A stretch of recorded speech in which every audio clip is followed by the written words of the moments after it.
Bonjour à toutes et à tous. Je m'appelle Hakim Si Mohamed et j'ai soutenu en décembre 2019 ma thèse de doctorat en informatique à l'INSA de Rennes en effectuant mes travaux au sein de l'équipe hybride des laboratoires INRIA et IRISA sous la direction d'Anatole Lécuyer, de Ferran Argelaguet et de Géry Casier. Mes travaux ont porté sur la convergence de deux domaines de recherche. D'un côté, les interfaces cerveau-ordinateur qui permettent aux utilisateurs, grâce notamment à des casques EEG pour électroencéphalographie, de contrôler ou d'interagir avec des ordinateurs par le seul biais de leur activité cérébrale. Et de l'autre, celui de la réalité augmentée qui permet, grâce notamment cette fois-ci à des casques ou à des lunettes, d'afficher ou d'intégrer des éléments virtuels directement dans le monde réel.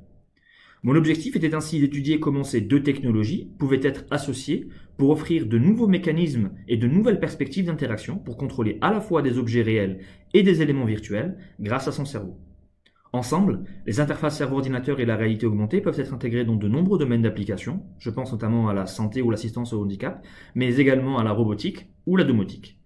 Malheureusement, compte tenu de l'état d'avancement et de développement actuel des interfaces cerveau-ordinateur, plusieurs verrous scientifiques subsistaient.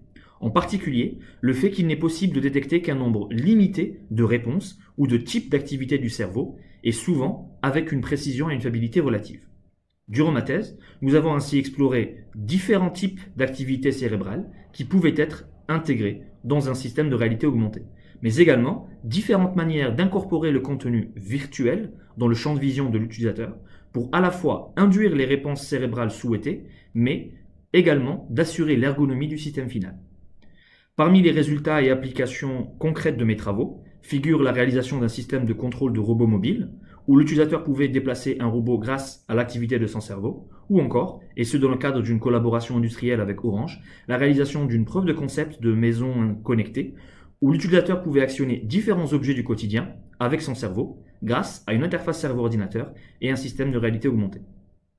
J'ai eu la chance, durant ces 3 années qu'a duré ma thèse, d'effectuer 2 mobilités internationales de 3 mois chacune, l'une en Autriche dans un laboratoire pionnier dans le domaine des interfaces cerveau-ordinateur, et l'autre aux États-Unis au sein du laboratoire de recherche Microsoft Research.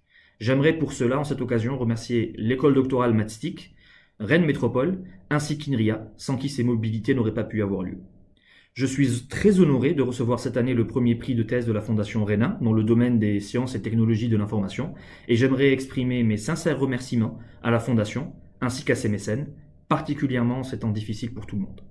Enfin, j'aimerais remercier toutes les personnes avec qui j'ai eu l'occasion et le plaisir de collaborer et de travailler durant cette thèse et je pense tout particulièrement à mes encadrants, Anatole, Ferran et Géry, pour leur soutien de tous les instants. Merci à vous.